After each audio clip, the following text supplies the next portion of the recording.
abangaba Imana yavugaga yibwira kugirira ibyiza atari ibibi ni bande? Abangaba n'abana b'Imana, ni abantu bavutse bwa kabiri. N'utaravuka bwa kabiri arahamagarirwa kuvuka bwa kabiri. Uyu mwana nta kindi yari akoze, yari yibutse ko ari umwana w'umwami, yari yibutse identity ye, yari yibutse uwo ari we.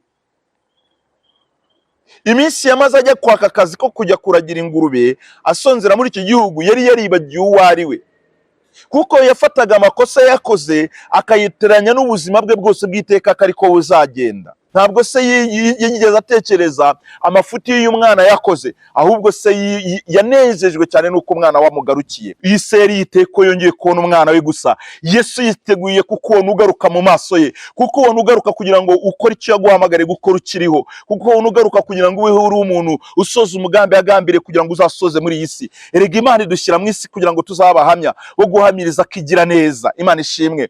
Ngo nuko ngo arangije ngo ahita ategeka abagaragu. Uyu mwana ngo agihura na se ngo yapfukamye hasi, uwuriwe. Imana ishimwe cyane. Ugaruke mu bikari kwa data. Wahamagawe n'Imana, ntago wanzwe n'Imana. Imana ifite umugambi mugari yamaze kurema, kandi ejo harateguye. Ngiwe ngo nkwibutse igihe kimwe Yosefu yanzwe na bene se, ajugunywa mu rwobo. Ariko Bibiliya yambwiye umugabo bita Yohana, Bibiliya avuga ngo nuko mwana arakuragwiza imbaraga z'umutima, ngaguma mu butayu kugeza igihe azerekanirwa mu Bayisiraheli. Nongeye kubasuhuza bwoko bw'Imana, bakundwa bene data, kuri uyu muyoboro wa Gospel Harvest Network. Nanone muri kumwe na Pastor Lambert. Nishimiye kugira ngo uyu munsi nanone tuganire ijambo ry'Imana Imana ashyize ku mutima wanjye. Munyemerere dusenge kugira ngo dukomeze tuganira, twumve icyo Uwiteka avugana natwe. Uwiteka Mana yacu, byiringiro byacu, duciye bugufi cyane uyu mwanya imbere yawe n'imbere y'ubwiza bwawe. Turashaka kugira ngo umwuka wera tuzeho, imbaraga zawe zituzeho.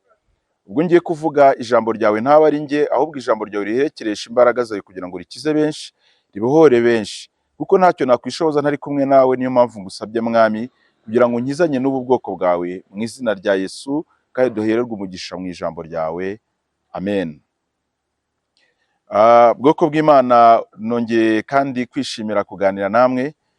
Turabakunda cyane uburyo abakurikirana ibyigisho byacu, by'umwihariko ababisharinga,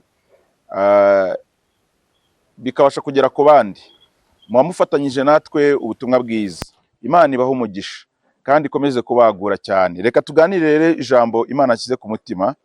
Ijambo Imana ashyize ku mutima ni ijambo rivuga ngo ibuka uwo uri we. Kwibuka uwo uri we. Hari igihe umuntu yibagirwa uwo ari we, akiyitiranya n'ibindi bintu cyangwa se n'abandi bantu, bitewe n'ibihe, bitewe n'iminsi arimo kunyuramo, akibagirwa uwo ari we. Satani akagenda agahindura ishusho ye, ndetse n'imyumvire ye igahinduka, bitewe n'uko ibyo yizeye mu mutima akiyita uwo atari we. Ariko iri jambo tugiye kuganira ni ijambo rivuga ngo ibuka uwo uri we. Imana ishimwe cyane. Urinde se? Uri umwana w'Imana, waremwe n'Imana kubw'umugambi mugari ukomeye cyane. Imana igufiteho gahunda ikomeye. Uyu munsi nje hano kukwibutsa uri we, kugira ngo wongere witekerezeho wibuke uri we. Imwe mu ntwaro ya Satani ikomeye akoresha uhereye kera kose, ni intwaro yo kugira ngo ateshe abantu agaciro, abambure identity yabo, cyangwa se abambure abo bari bo. Imana nishimwe cyane.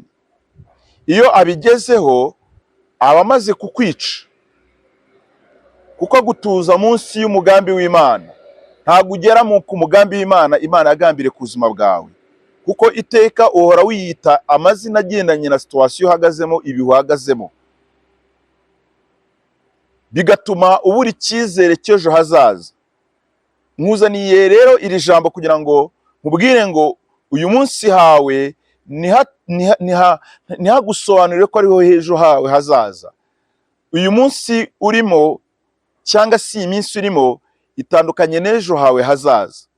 Imana ifite umugambi ukomeye ku hazaza hawe.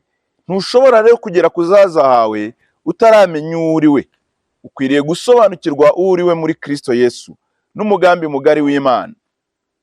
Nasomye ijambo rimbwira muri Yeremiya igice cya 29 umurongo wa 11, hambwira ngo nzi ibyo nibwira nzabagirira n'ibyiza ntago ari ibibi, ngo kugira ngo mbareme mu mutima w'ibizabaho hanyuma. Imana izi ibyo yibwira kukugirira n'ibyiza ntabwo ari ibibi. Abangaba Imana yavugaga yibwira kugirira ibyiza atari ibibi ni bande? Abangaba ni abana b'Imana, ni abantu bavutse bwa kabiri.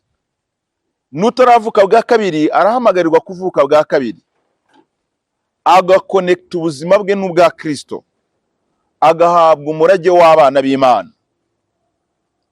Satani akugereranya n'indwara urwaye ukiyita umurwayi, akakugereranya n'ibihurimo byo kuba utarabasha kugira urubyaro akakwita ingumba, akakugereranya n'ibihurimo by'ubushomeri akakwita umushomeri, umuntu utazabona akazi, akakugereranya n'ibihurimo byo kuba waratawe akakwita indushyi. Ariko ibyo bitandukanye n'umugambi w'Imana. Rimwe na rimwe akumvika ibitekerezo byawe, nawe ukavuga ati biragaragara, shingiye kuri iyi myaka 5, shingiye kuri iyi myaka 10, shingiye kuri iyi myaka 20, maze mu buzima bumeze gutya, ubwo niwe ndiwe nyine. Ashingira kuri situation y'uko udafite amafaranga akakwita umukene, nawe ugatangira ukiyita iryo zina, ukifata muri ubwo buryo, ukumva hazaza we ntihahari. Wareba hazaza ukabona ni muri iyo shusho, cyangwa rimwe na rimwe ukibwira ko ahubwo bizabirenze nk'uko urimo kubibona mu buryo bwo mu gihe nk'iki ngiki uhagazemo. Bikarangira uwo wiyita we atandukanye n'uw'Imana ikwita we. Imana ishimwe. Reka tuvuge ku nkuru imwe iri muri Bibiliya kugira ngo umenye neza ko ukwiriye kuba winjira mu mugambi w'Imana, ukamenya uwo Imana yakugize we. Hari inkuru imwe iri mu Bibiliya muri Luka ibice 11, Luka 15, umurongo turahera ku murongo wa 11. Twumva inkuru ihari, sinyisoma yose ariko ndayiganiraho kugira ngo uyu munsi nawe uze kwitegereza, wumve nimarawe ushobora kuba uhagaze mu ishusho nk'iyo igendanye n'iyi nkuru y'uyu mugani Yesu yaciye. Ni umugani w'umwana w'ikirara. Haravuga ngo kandi arababwira ati hariho umuntu wari ufite abahungu 2. Umuhererezi abwira se ati data mu mugabane w'ibintu nkwiriye, nuko agabanya amatungo ye. Iminsi mike ishize umuhererezi arateranya ibintu bye byose, aragenda ajya mu gihugu cya kure, yayisha ibintu bye ubugoryi bwe. Abimaze byose inzara nyinshi itera muri icyo gihugu, atangira gukena. Aragenda ahakwa ku muntu wo muri icyo gihugu, amwohereza mu gikingi cye kuragira ingurube. Yifuza guhazwa n'ibyo izo ngurube zaryaga, ariko ntiyagira ubimuha. Reka ndekera ahangaha mu buryo bw'uko nasomaga. Yifuza guhazwa n'ibi byo kurya by'ingurube, ngo nabyo abura n'uwabimuha. Uyu mwana aragaragara nk'umuntu wakoze amakosa akomeye. Akora amakosa yuko yabwiye papa we, aramubwira ati data mpa umugabane w'ibyanjye, ibyo ngomba mu 8 wanjye. Ise amuha 8 we. Umwana ngo agurisha ibyo yari yagabanye byose cyangwa umurage wose, aragenda ajya mu gihugu cya kure ngo yayishibye byose ubugoryi bwe. Bibiliya ivuze neza ngo ubugoryi bwe. Kenshi na kenshi rimwe na rimwe hari situation twisangamo ari n'impamvu zacu bwite twayiteye, ingaruka zabyo zikaza ku mibereho yacu. Mwamaze kubyaya abyayishije ubugoryi bwe, wa mutungo wose yahawe, ngo arangije ngo muri icyo gihugu hatera inzara.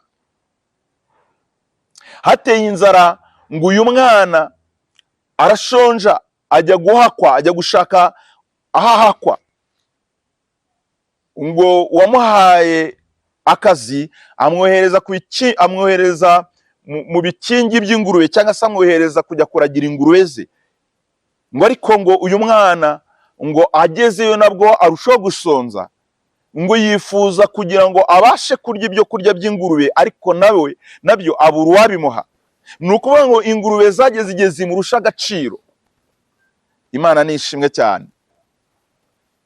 Ariko iyi nkuru ikomeza iravuga ngo nuko uyu mwana yisubiramo arongera aritekerezaho.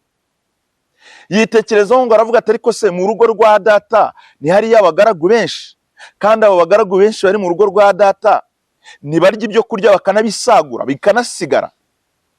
None niki cyatuma nkomeza kuba ahangaha nkabona n'ibyampaza ndetse nkifuza n'ibyo kurya by'ingurube nabyo nkabona nta wabimpa, ingurube zindusha agaciro aha hantu. Uyu mwana nta kindi yari akoze, yari yibutse ko ari umwana w'umwami, yari yibutse identity ye, yari yibutse uwo ari we. Iminsi yamaze ajya kwaka akazi ko kujya kuragira ingurube asonzera muri iki gihugu, yari yaribagiwe uwo ari we, kuko yafataga amakosa yakoze akayiteranya n'ubuzima bwe bwose bw'iteka ko ariko buzagenda. Hari igihe umuntu agenda agakururwa n'iby'isi, irari, ubusambanyi, akagenda ndetse akazimira, akamera nk'uyu mwana, akamera nk'umuntu wagiye mu gihugu cya kure, akisanga yamaze gusinda, akisanga yabaye umusambanyi, akisanga yamaze kubyara abana mahara kwinshi, akisanga mbese ubuzima bwe bwatakaza ishusho. Yasubira inyuma agasanga niwe ahari impanuro yahawe n'ababyeyi, impanuro yahawe n'abantu yazirenzeho, cyangwa se yahoze akorera n'Imana ava mu mugambi w'Imana. Yarangiza akavuga ati ubu rero singikwiriye imbabazi, nkwiriye kwibera muri ubwo buzima bw'imiruho n'imibabaro n'ubwanjye. Akibagirwa uwo ari we, agakomeza kwibara nk'umuntu w'indushyi, w'umunyamubabaro, cyangwa ukwiriye ibihano, umuvumo kuri ku buzima bwe, nawe akawakira akavuga ati n'ejo hanjye hazaza ni aho ngaho. Ariko tuje kuganira ijambo rivuga ngo ibuka uwo uri we. Imana ishimwe cyane, haleluya. Aho wajya kure hose uracyari umwana w'Imana. Ntabwo Imana iragushyira kure yayo, iracyagutegereje kugira ngo ugaruke. Uyu mwana ngo ariyinira, yisubiramo, aravuga ati ariko se ubu nta wahaguruka nkajya kwa data, wenda sinsubireyo ndi umwana, nkasubirayo nsaba data kugira ngo mbe umugaragu w'abagaragu be byibuze. Uyu ni umutima wari umaze kumeneka uciye bugufiya.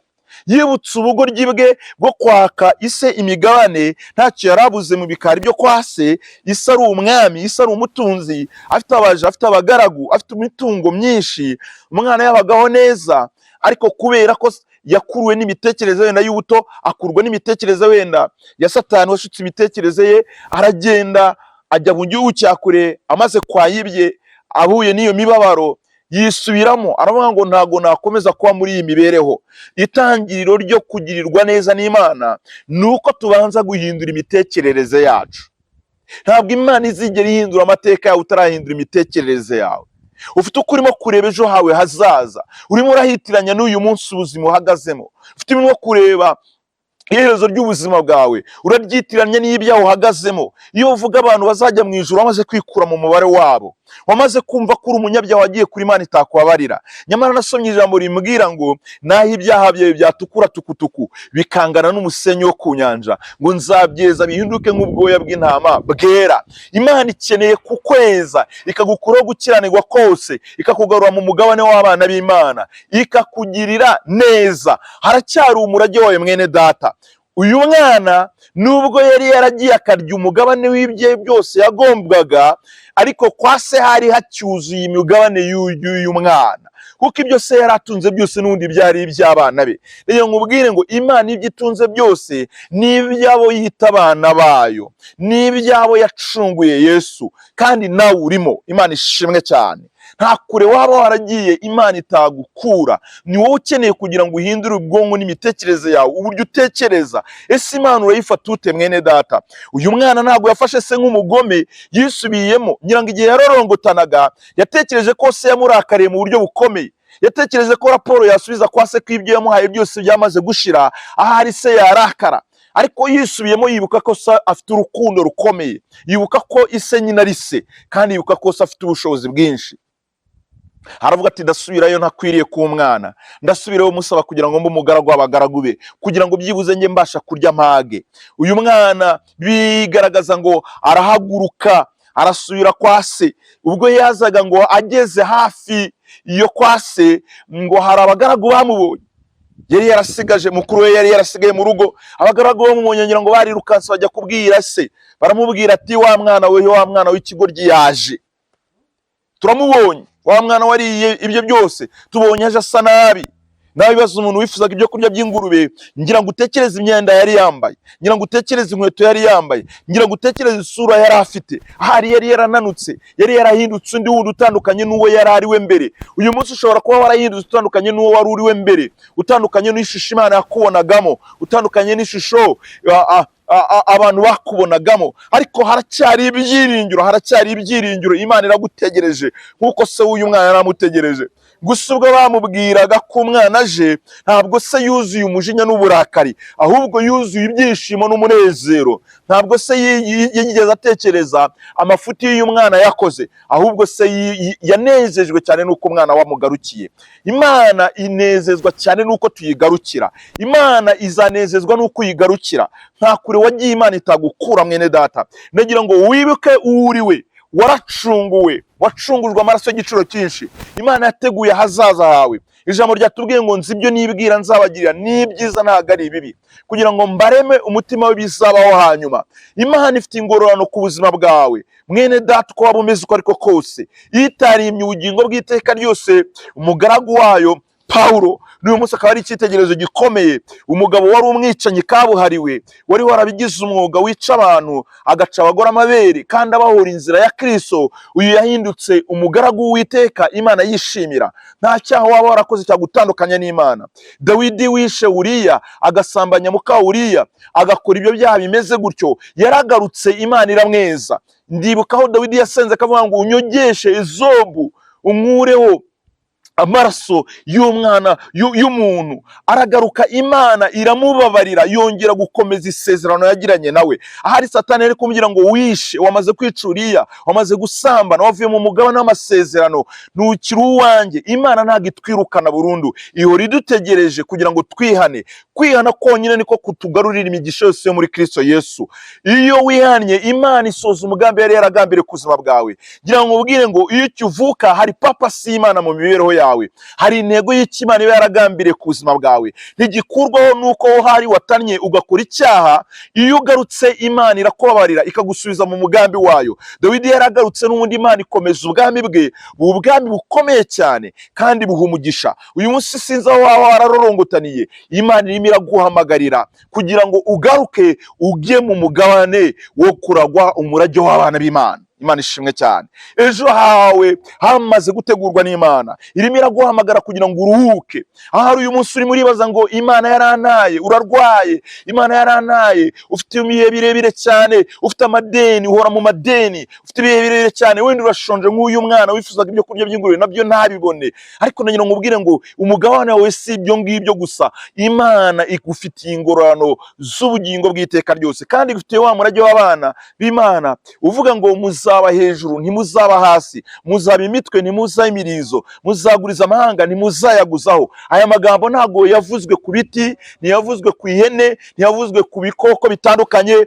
Aya magambo yavuzwe ku mwana w'umuntu. Imana yayavuze kuri we mwene data. Uwo ni umurage wawe. Iryo ni ijambo ry'ubuhanuzi riri ku mutwe wawe, nubwo utarireba rirahari. Satani ararizi, niyo mpamvu akuyobya iteka kugira ngo agushyire kure y'umugambi w'Imana. Uyu mwana aribuka aravuga ngo amakosa naba narakoreye data uko angana kose, byanga bikunda niwe data ndasubirayo. Uyu munsi mwene data urahamagarirwa kugaruka kugira ngo wakire umurage wawe, kuko ejo hawe wihitiranya n'uyu munsi wa none. Ejo hawe Bibiliya yarambwiye ngo hari kurira kwararira umuntu nijoro, ariko bwaki impundu zikavuga.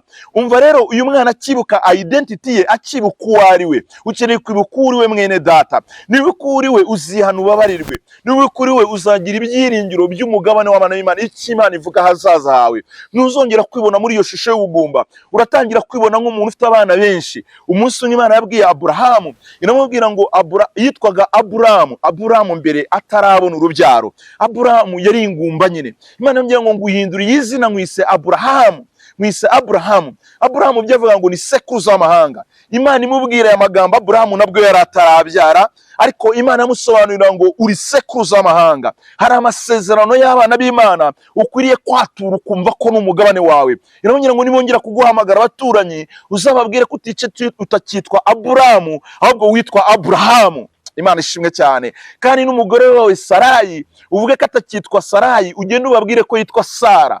Imana mbere yo guhindura umuntu ngo imuhindurire amateka, ibanza guhindura imyumvire ye, ibanza guhindura izina rye. Wiyita nde mwene data? Ntiwiyita indushyi se? Ntiwiyita ingumba se? Ntiwiyita umunyamadeni se? Ntabwo wiyita umunyabibazo se? Ntiwiyita indushyi se? Ujya usanga abantu bavuga amagambo ateye agahinda, ugasanga aravuga ngo n'ubundi aho umutindi yanditse ntiriva, orede wamaze kwiyita umutindi. Satani yateyeho kashe y'icyo wigize cyo.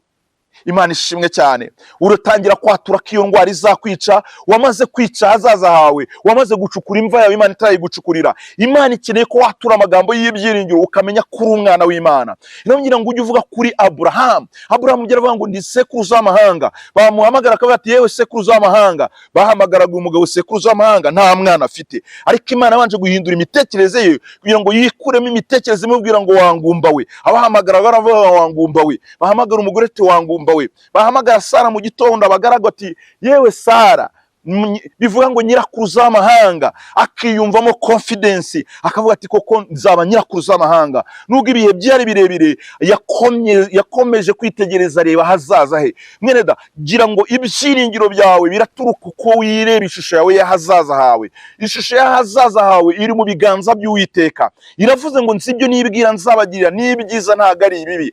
Umwana avuga ati ninsubira kwa data uko biri kose ntabwo nongera kwifuza ibyo kurya by'ingurube nta n'uri bubime. Byibuze data atanambabariye cyane araza kwemera ko mu mugaragu w'abagaragu be afata urugendo. Yagiye uko ari agenda nk'iyo myambaro ishaje, ibyo bikweto bishaje, avuga ati ariko ngiye kureba data. Mwene da, ntushobora kujya kureba Imana ngo utaha amara amasa.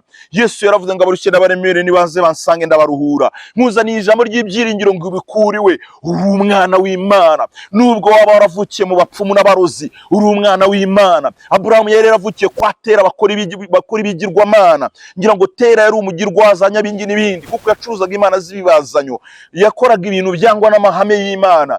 Ariko Aburahamu acomokamo ahinduka umwana w'Imana. Aho hantu uri wiza kwifata ko karande z'iwanyu zakurangije. Umuntu ajya agenda akavuga ati n'ubundi ninjya no kwa ninapurayinga n'aka kazi n'ubundi karande ntiziri bunkundire. We wamaze kwifata wifata nk'aho uri umuntu wa karande. Ntabwo uri umuntu wo muri karande, uri umwana w'Imana. Imana igufiteho umugambi mugari mwene data. Haleluya. Wigize utsindwa. Iyo ugiye gukora byose utangira gutsindwa utarabitangira, uravuga ngo n'ubundi biragaragara ko bitazakunda. Hanagura ibyo mitekerereze mibi. Navuze ngo Imana igiye guhindura amateka y'umuntu, ibanza guhindura imitekerereze ye. Ntabwo amateka yawe azahinduka imitekerereze bitarahinduka. Imitekerereze ya kera ibana n'umuntu wa kera, imitekerereze mishya ibana n'umuntu mushya. Ukwiriye kuba uriho uruzi ko uri umunyagikundiro, ukwiriye kuba uzi ko uriho uri umunyambaraga. Ngo uyu mwana ageze kwa se, ngo abagaragu bahamagara se, ise ngo aza yishimye, ngo yaje aje guhobera uyu mwana. Ntabwo yaje afunze amaboko ye, bambi ngo yaje arambuye amaboko ye.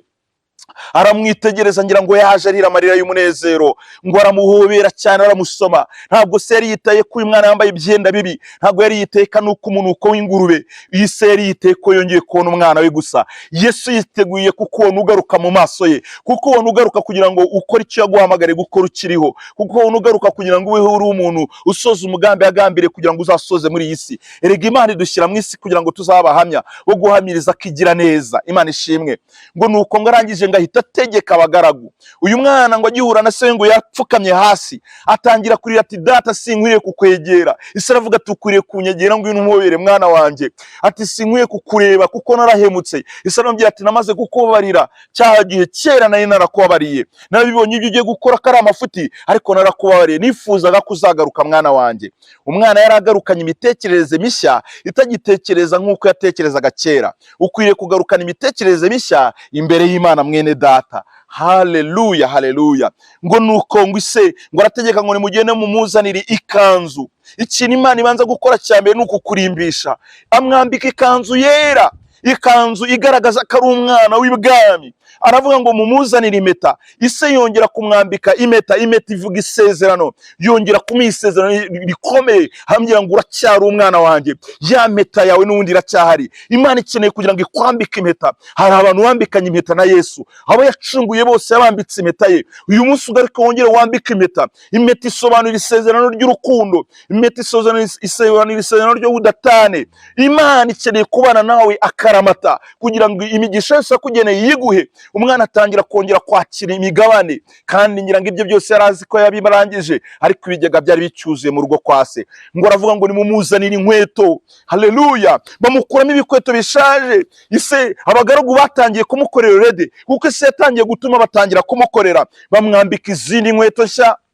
Haleluya. Inkweto nshya, inkweto zigaragaza irindi vuga butumwa, ryagaragaraga ikindi cyerekezo gishya agiye kwinjiramo. Yambara inkweto nshya, yambara impeta, bamuzanira ikamba ry'uko ari umwana w'ibwami, arongera yambika ikwamba. Ise aravuga ngo ntibiciraho, mugende mubaga ibimasa, nimurangiza mukoresha ibirori, mutumira abantu, mubabwire ngo wari wazimiye yabonetse, mubabwire baze dufetane ibirori kuko umwana wanjye nongeye kumubona. Nasomye ijambo rimbwira ngo umunyabyaha umwe iyo yihannye, mwijuru impundu ziravuga. Mwene data ikeneye kwihana, mwijuru impundu zikavuga, abamarika baraterana, ibirori bigakorwa. Iyo wongeye kumanika ibiganza byawe ukavuga ngo ndakwemereye data, nkoresha icyo wandemeye, Imana ikeneye kugukoresha icyo yakuremeye. Abantu benshi turi inyuma y'umugambi w'Imana kubera ko Satani yadushutse, bigatuma tutayoborwa n'Imana ngo dukore ibyo Imana yatugeneye, kandi ari byo bibitsemo imigisha yacu. Imana nihabwa icyubahiro. Haleluya, haleluya.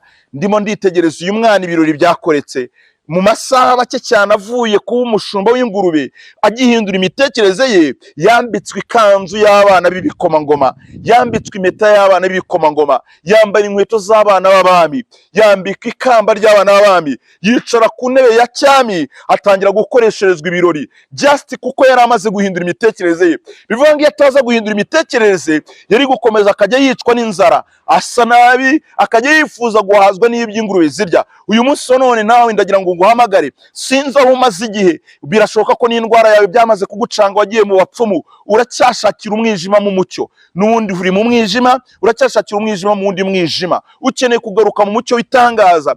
Yesu niwe ujya ukiza indwara. Aha azakoresha abaganga bemewe abakuvura iyo ndwara ukire, cyangwa se ubwe afite imbaraga zo kukukiza utabashije no kugira gutewe.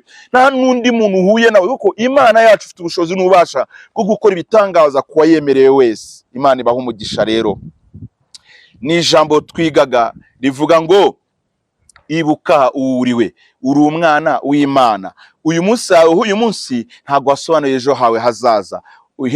Presence, reka nkubwire ngo igihe cyawe ubona wibonamo none ahangaha, ubishusho wibona murimo none ahangaha, rimwe na rimwe urashobora gusanga yaragufashe, ariko wibuke neza yuko uko wibona siko Imana irimo kukubona. Imana ikeneye kukwambika umwambaro yaguteguriye, hari ikanzu yaguteguriye, hari impeta yaguteguriye, hari inkweto yaguteguriye. Mwene data, urahamagarirwa kuza kubyambara, ariko umaze guhindura uko utekereza, umaze kwibuka uwo uriwe, kuko uwo uriwe muri Kristo Yesu bitandukanye n'uwo wibonamo uyu munsi wa none. Kuko Satani intego ye ni ugukomeza kukurorongatanisha, ugakomeza kurorongotana kugira ngo ukomeze kumva ujya kure cyane y'umugambi w'Imana ubabara. Uri umwana w'Imana, uri umuntu watoranyijwe, ntago wanzwe. Uyu munsi wa none ujya wibwira ngo naratawe. Satani yakukomeza kugira ngo naratawe. Waratoranyijwe, ntago wanzwe. Imana yaguhisemo, iragukunda. urakunzwe, wakunzwe n'Imana, ntabwo wibagiwe. Hari igihe umuntu bati Imana yaranyibagiwe. Mwene da, Imana iragukunda, irakwibuka, irakuzirikana ku manywa na nijoro. Nasomye ijambo rikomeye rirambwira ngo mbese ibishwi bitanu ntibigura amakuta abiri, ngo ariko muri byo ngo nta na kimwe gipfa ngo kibagirane mu maso y'Uwiteka, ngo mbese n'umubare w'umusatsi wo ku mutwe wawe ntabwo wabazwe. Nimba Imana yibuka ibishwi byapfuye, ikibuka n'imisozi byaguyeho, ikubuka n'umubare wabyo, mwene data, igishwi kitagira agaciro kigereranya ko ibishwi bitanu bigura amakuta abiri. Wowe uri umuntu w'agaciro gakomeye cyane, Yesu yameneye amaraso y'igiciro cyinshi. Ni gute Imana yakwibagirwa? Iravuga ngo nzi n'umubare w'imisatsi yo ku mitwe wawe. Tujya tugera ahantu Satani akatubwira ko Imana yatwibagiwe, Imana itadukunda, Imana yatwanze. Imana iragukunda, Imana irashaka kukugira neza. Niyo mpamvu yantumye ngo nkubwire ngo ibuka uwo uriwe. Imana ishimwe cyane. Ugaruke mu bikari kwa data. Wahamagawe n'Imana, ntago wanzwe n'Imana. Imana ifite umugambi mugari yamaze kurema, kandi ejo harateguye. Ngiwe ngo nkwibutse igihe kimwe Yosefu yanzwe na bene se, ajugunywa mu rwobo, ariko ntabwo yasobanurwa ko Yosefu ubuturo bwe ari urwobo. Ntabwo Yosefu yasobanurwa ko ubuturo bwe ari ukujya kwa Potifari akaba umugaragu. Ntabwo yasobanurwa ko ubuturo bwe ari ukuzajya muri gereza. Imana yarebaga ejo he ikabona yicaye ku ntebe y'ubwami. Rero iyo Imana irimo kugutegurira hazaza, itegura imitekerereze yawe. Urimo uragira ubupfura muri wowe, urimo uragira ubunyangamugayo muri wowe, urimo uragira ukuri muri wowe, urimo uragira kwihana ibyaha, urimo uragira urukundo muri wowe. Ese wamaze kumva neza wujuje karakteri z'abana b'Imana? Hari aho umuntu ategurirwa kugira ngo azabashe gushyirwa ku mugaragaro. Bibiliya yambwiye umugabo bita Yohana, Bibiliya avuga ngo nuko mwana arakuragwiza imbaraga z'umutima, ngaguma mu butayu kugeza igihe azerekanirwa mu Bayisiraheli. Mwene data, hari ubutayu urimo gutegurirwamo, ariko Imana irimo irategura imbaraga z'umutima. Imbaraga z'umutima ni imbaraga zibabarira, imbaraga z'umutima ni imbaraga zikiranuka, imbaraga z'umutima ni imbaraga zigendana ukuri, imbaraga z'umutima ni imbaraga z'umuntu uhora konekise n'Imana. Imbaraga z'umutima nizo Yesu yavugaga, ni agakiza gashingiye mu bugingo, ukabaho imibereho itandukanye n'iy'ab'isi babamo, kuko ab'isi batamenye Imana babamo mu mibereho itabacira urubanza, bahora bakora ikibi bakacyita icyiza. Ariko ngo amaze kugwiza imbaraga z'umutima, ngo aguma mu butayu kugeza igihe azerekanirwa mu Bisiraheli. Hari aho urimo gutegurirwa, aho utegurirwa muri ubwo butayu bwikubwira ko ari bwo buturo bwawe bw'iteka ryose. Ntabwo ariyo destination finale y'ubuzima bwawe, ntabwo aricyo cyerekezo cy'iherezo ryawe, ahubwo ngwino ugaruke mu bikari kwa data, wakira imyambaro y'ubwami, ibukuriwe kuri umwana w'Imana acungurwa amaraso y'igiciro cyinshi. Nasomye ijambo rimbwira ngo haleluya, ngo mbese ko itimanye umwana wayikunda yabura ite kumuduhana n'ibindi byose. Urakoze cyane rero, ndizera ko iri jambo riguhinduye umutima. Hamagara hari uwakumva, tabaza, Imana irimo irakumva. Yongera kwihana, Yesu agusanga turi mu buzima bwawe, aguha amahoro aho Satani yari yarujije umwanda w'ibiri w'agahinda, intimba, imibabaro. Aho Satani yakubwira ko nta herezo ryawe, yakwerekaga yuko ibyawe byarangiye, yakwereka ko ubugingo bw'iteka ryose atari iryawe, yakubwira ko uzigumira muri ubwo businzi utazava muri iyo minyururu. Iri jambo ryaje kugira ngo risenye iyo gereza wari ufungiyemo. Hindura imitekerereze yawe, wongera wegerane n'Imana. Ijambo ry'Imana riguhumurize. Tangira kurya ibyo kurya by'ubugingo, ariko kumva ubutumwa bwiza. Jya kuri za YouTube birahari, jya ahantu hariho hose. Imana yakoresheje uburyo bukomeye bwo kugira ngo ikangure imitima y'abana b'abantu. Rimwe na rimwe rero hari igihe abantu babyumva bakabitera umugongo, bakumva si umugabane wabo. Ndagira ngo ubwire ngo ni umugabane wawe. Byumva gusinda inzoga, gusinda ijambo ry'Imana ryuzure mu buzima bwawe. Byumva gusinda amagambo, usinde ijambo ry'Imana ribe mu bwonko bwawe, ritekerezeho ku manywa na nijoro, rihindura imibereho yawe. Utangire kubaho nk'uko ijambo rigutegeka, uzagira ejo hawe hazaza heza. Ikirenze ikindi uzabona n'ubugingo bw'iteka ryose. Ijambo twize riracyavuga ngo ibuka uwo uriwe. Uwo uriwe rero uri umunyamugisha, uri umuntu watoranyijwe, uri umuntu wahamagawe. Ntabwo uri uwo gutabwa, uri uwo gukundwa. Imana ishimwe cyane. Ntabwo Dawidi yavuze ijambo rikomeye, aravuga ngo nari umusore none ndashaje, sindabona urubyaro rw'umukiranutsi rwishwe n'inzara cyangwa rusabiriza ibyo kurya. Nawe ndagira ngo ejo hawe uzavuge buno buhamya nk'ubwo Dawidi yavuze. Wamaze kubona neza ko Imana igororera abakiranutsi. Ni ukuri Imana igororera abakiranutsi, ibaha amahoro, ibagirira neza, ikirenze ikindi ikabaha ubugingo bw'iteka ryose. Murakoze, reka dusenge. Mana, ndagushimiye kubwira ijambo.